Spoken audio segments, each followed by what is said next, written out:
Oh, wait, I have. All right, last case on the calendar is SD versus the Department of Children and Family Services. Mr. Colbert? Good afternoon, Your Honors. May it please the Court. Kevin Colbert on behalf of the Regional Counsel's Office, representing the mother, SD. We're asking for a reversal of an adjudication of dependency. I would reserve 3 minutes, Your Honor. All right. Mr. Colbert, the dependency adjudication is as to all 5 children? Yes. And is there a difference between the children that are fathered by the gentleman who has caused this problem as opposed to the ones that are not fathered by him? In Do terms we of treat them differently in some way? they're supposed to be treated differently under a case, and it's not been cited by anybody here, called KA, that every child is to be treated individually.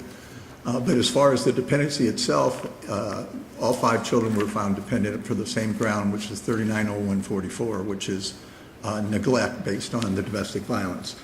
And I would submit to this Court... Is it neglect based on domestic violence, or is it neglect based on the failure of mom to protect the children from the risk of domestic violence? No, actually, the adjudication was, I believe, based on past tense. It's actually between the two. It was her failure to protect the children, past tense, from domestic violence. Well, it was kind of unclear because the petition included both prospective harm and actual existing harm, right? Correct. And the guardian kind of unclear from the Yeah, and the guardian did argue prospective in their brief, so right. we certainly can't address that, but I think that's quickly set aside by the requirement of imminence. There's no imminence here. This gentleman's gone. There was a restraining order immediately entered by the mother. Even though it wasn't entered into evidence, as argued by the department, it was admitted to by their own CPI that the mother had gone and gotten a restraining order. Correct. Was there any evidence of prospective risk of harm? I don't believe there is, Your Honor, because he's gone. And one of the things that I think was very wrong in this case was the amount of time spent on the mother's history. Well, that's a good point. To what extent does the court consider the mother, because this is a substantial history.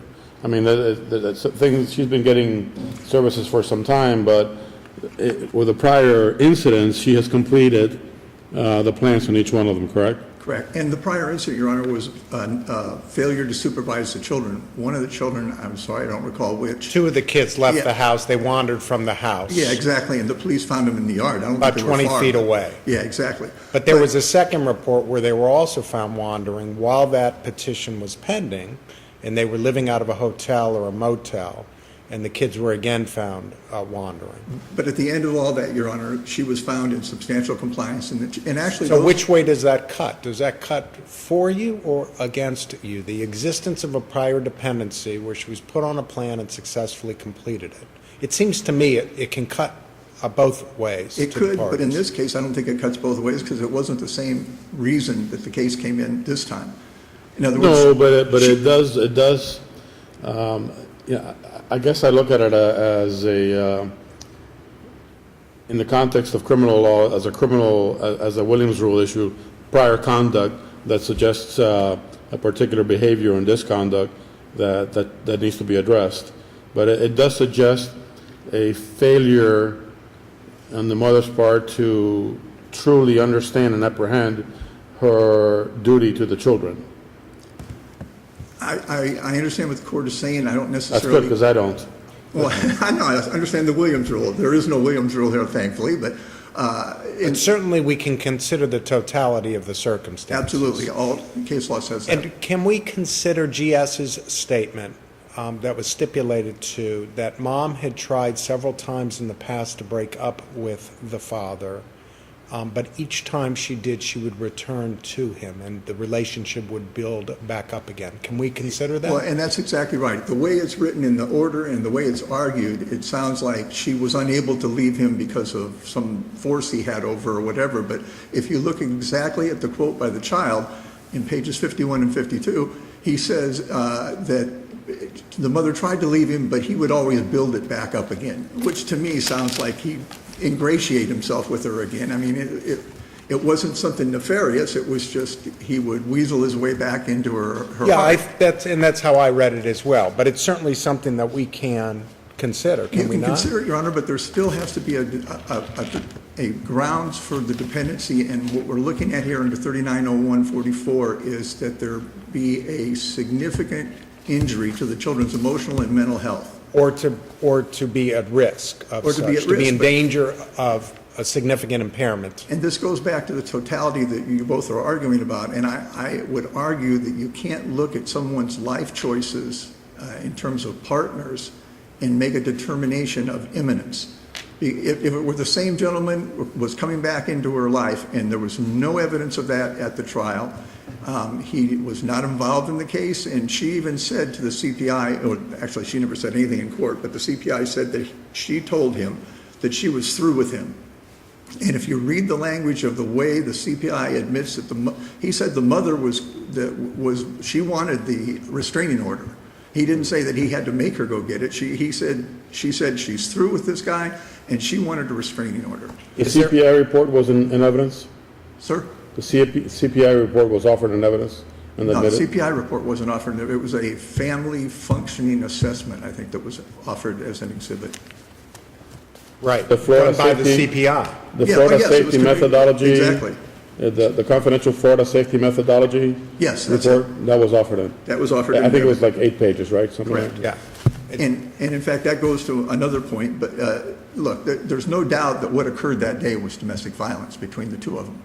But the idea that it adversely affected or significantly impaired the two babies because one of them woke up crying, whether during the incident or after, there's no basis for that Well, whatsoever. surely the court could have concluded, it would not have been unreasonable for the court to infer that there was an awareness that this incident was occurring, that at least one of the children were aware that a situation of violence was occurring in the room next door.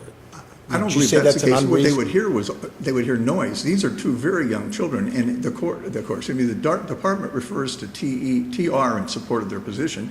TR was two teenagers in an adjacent room who heard a parent say that they were going to take a knife and stab the other parent. These are two babies, only one of which who even woke up and cried. I mean, I don't know whether they both woke up or not. The evidence is quiet as to that, but only one was crying. Do you agree that the previous incident, whether it was in 2014 or whether it was in 2012, it's kind of unclear from the record, where the father took the phone and threw it against the wall, was an act of domestic violence? Begrudgingly. Yeah, it's closed, right? But it was Yeah, part of a prior case, right? No, that was not part of any case, This Your was Honor. where they were arguing, and Mom said, I'm going to call the police, as she apparently would do when things escalate. Exactly, but And again, he took the phone and threw it, and she couldn't make the phone call. but if we look at the nuances of what was testified by the CPI, that's what the child said, absolutely. But the CPI testified, and I don't have the cite in front of me, that the mother said she would use the threat of the police to calm him down. calm him down. Correct. So I don't necessarily know that, I think that can be inferred that she was threatening to call the police, not that she was trying to call the police and he kept her from calling. It's unclear. I think that's two separate things. Secondly, Your Honor, and it's the assessment that you spoke about, which is obviously more recent in time in terms of the memory of the CPI, who said that this occurred, according to the child, before the incident in December of 2015. But the CPI testified it occurred in 2014. The written document says that the mother told him at the time it was 3 years before. Right, that's why And I I would said what I argue that's said. stale in time. Yeah. Moreover, though, But before we leave the report, Sir. there's only one real statement in that report that would suggest that a dependency with respect to the mother is appropriate in my mind, and that's related adult functioning and pending danger threats, where it says parent, legal guardian, or caregiver is violent, impulsive, acting dangerously in ways that seriously harm the child or will be likely to seriously harm the child, and it says yes. But does that refer to the mother or to the father? I missed that, Your Honor, but I would assume that refers to the father. There's been no evidence anywhere in her history of violence by this person. And in fact, By her. by her, quite the antithesis. But there is evidence of violence by the father. Correct. That, I think, referred to the father in this particular case. What about the CPI's conclusion that, I think it was KI, that he displayed aggressive behavior, replicative behavior, he called it, of aggressiveness and physical aggressiveness toward his sister when he wanted something, And the clear implication was that this was as a result of being exposed to violence in the house. And that's what it was, an implication and an inference, Your Honor. Can the court draw that as an inference? I think the court can, because there's no contradictory evidence. However, I don't know that rises to substantial incompetence. Excuse me. This is not an expert testimony. I don't know how little time he spent. But he was not but the testimony went in unobjected to, Correct. right? No one contested Absolutely true. him testifying as a certified CPI. It's absolutely true. But I would point out again, well, first let me just say that I think what this court needs to decide in part, in this case, is to what degree verbal altercations constitute domestic violence for the purposes of adjudication of dependency. There's been case law in this court from DR previously, where it was a mixture of verbal and physical, but there was judicial dicta within that said that verbal altercations can be domestic violence. And I think the court needs to recede from that opinion, because I don't... Except that to the effect that it affects the emotional stability of a child, if it happens in front of the child, how can it not be?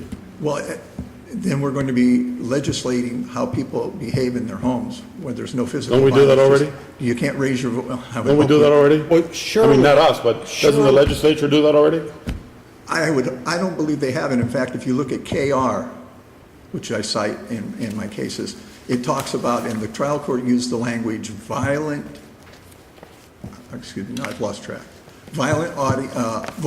oral arguments.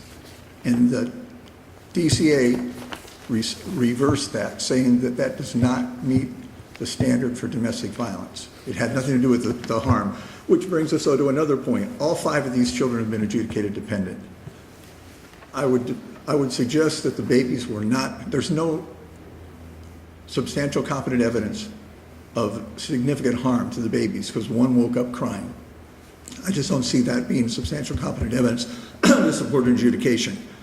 GS, the only thing we have for GS is his statement that he saw his mother throw the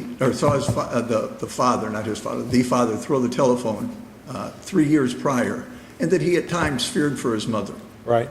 And I also point out that although the final order says that he was glad this guy was gone, what he said is essentially he was kind of glad that this guy was gone, which is somewhat more equivocal. All right. The 3 other children. We've run you up against time, so I'll let Okay. you have your 3 Let me minutes. just say for quickly, rebuttal. the other 3 children who were at school at the time of this incident, there's no record evidence of any significant harm to them or that they were involved. Very good. Thank you.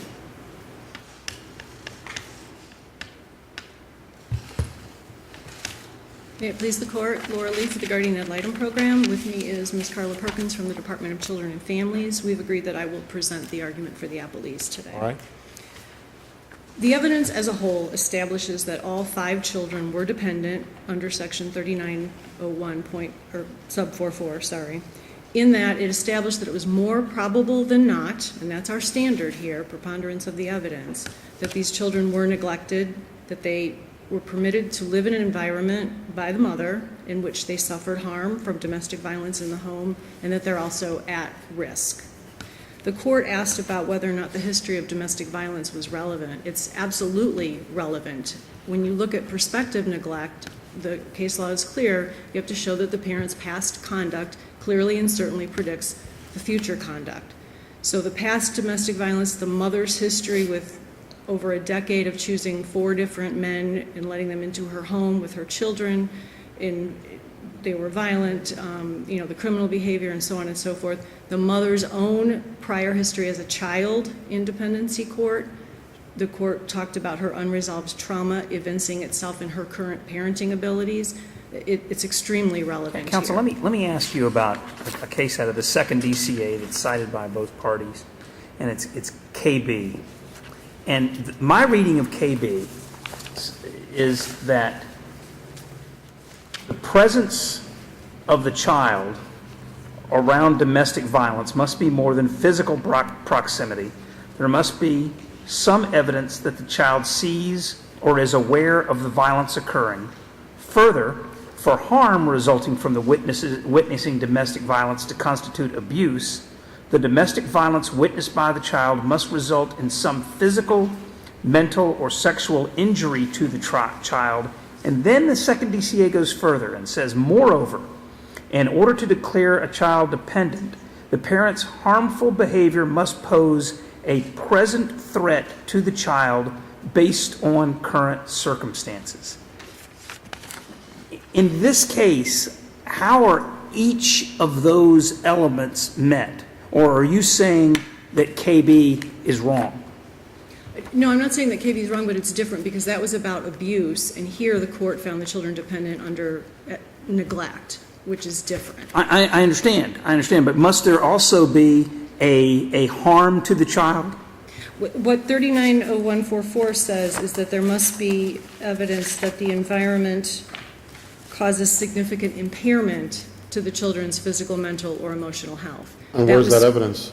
That was clear on this record. First of all, based on the family functioning assessment and the testimony of the CPI, all of the children were hyper-vigilant. They were always on edge, waiting for the next fight to break out. The family functioning assessment said that the middle child, AG, told the CPI that when the parents would start fighting, they would go outside, and the family functioning assessment also said Fighting that or the neighbor- arguing? Pardon? Fighting or arguing? Arguing. That's different than fighting, would you agree? Yes. However, council's already conceded that the incident that precipitated this removal on December 7th of 2015 constituted domestic violence, and that was a physical altercation. Does the evidence have to show that there is an imminent threat of prospective neglect? Yes, on the Imminent prospective threat prong, of yes. prospective harm? Yes. So let me ask you this. The CPI went in within hours of the incident in December of 2015, yes? Yes, He yes. conducted a safety plan immediately? Yes. Did he remove the children from the home? He did not. And in counsel's brief, the appellant makes much of the fact that the CPI said that the mom did have some protective capacity. And the children were left in the home The with... children were left in the home with a very elaborate safety plan. Mom was, at that point, when the CPI Tell was me how elaborate there, it was, other than the issuance, the application for and obtaining of a domestic violence temporary injunction, notifying the school of its existence in the front gate of her community so that the father would not be able to visit with the children. Beyond obtaining an injunction, what other elaborate procedures were put into place? The testimony also was that the CPI involved the maternal aunt, I believe it was, to drive the children back and forth to school, and when she took the children home from school to make sure that the father was not on the premises, and also instructed the older children that if the father came around, they should call 911. And would you agree with this plan in place, the CPI felt comfortable leaving the children in the home with the mother?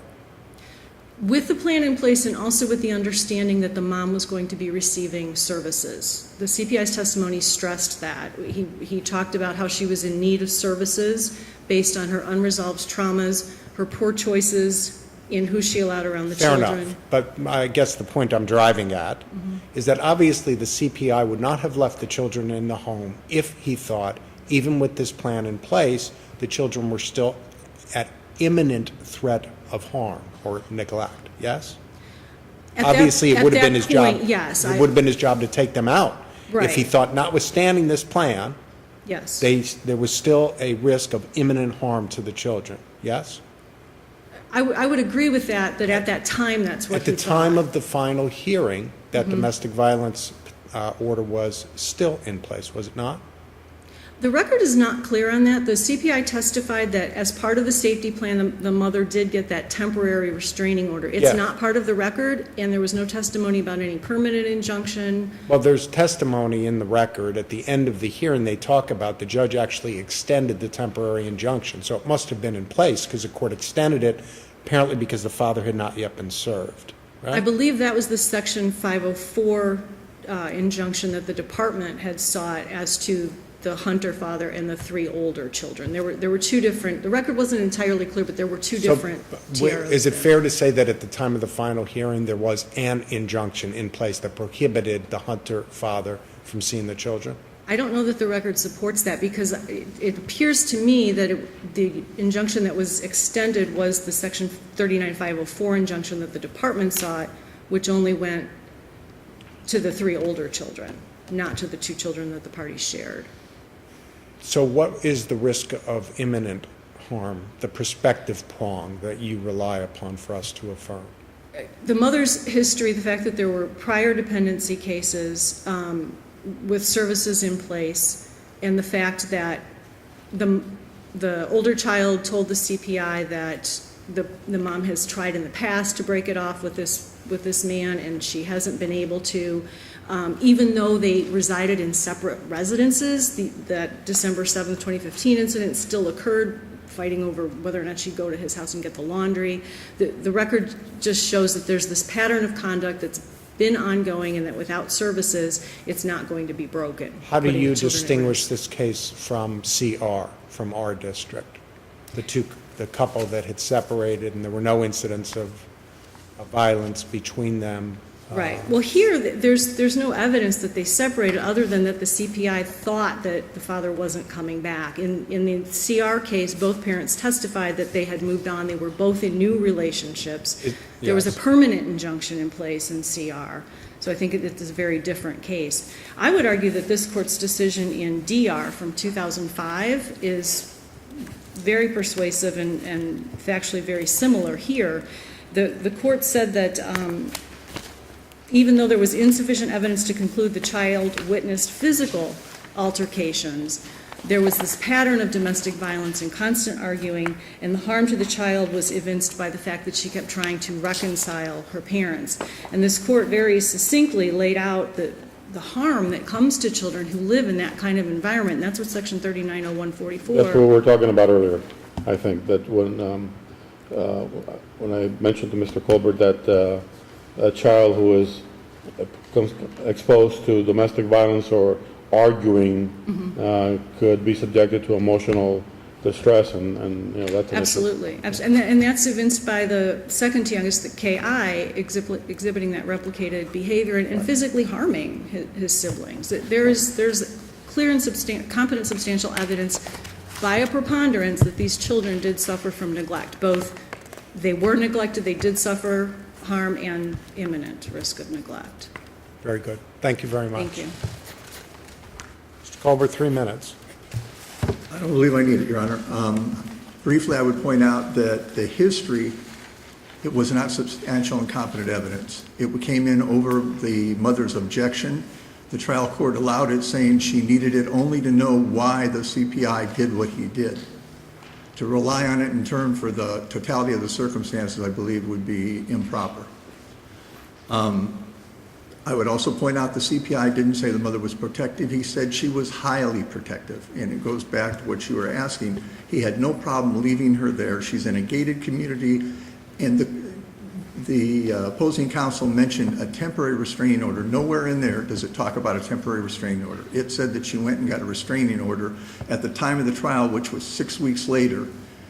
The CPI was asked on cross, does the mother have a restraining order? And the answer was yes. So as a general rule, I think we all know that restraining orders only last 2 weeks, 15 days. Doesn't Well, mean it the could, temporary. the temporary is only Once a 15 permanent days. is issued, you're talking about either a year or permanent. Right, well, what I'm saying is 6 weeks later, the CPI testified there was a restraining order. We can't know whether or not that he had not been served and had been rolled over, but as a general rule, 6 weeks later, you're not still traveling under a temporary restraining order. And lastly, You are if it's been rolled over. sir? You are if it's been rolled over, if it's been extended. Oftentimes, they'll continue to extend Yeah, it, sometimes it gets especially if continued there's no now. service. We don't know, but Right. they did not use the word temporary restraining order anywhere in the transcripts.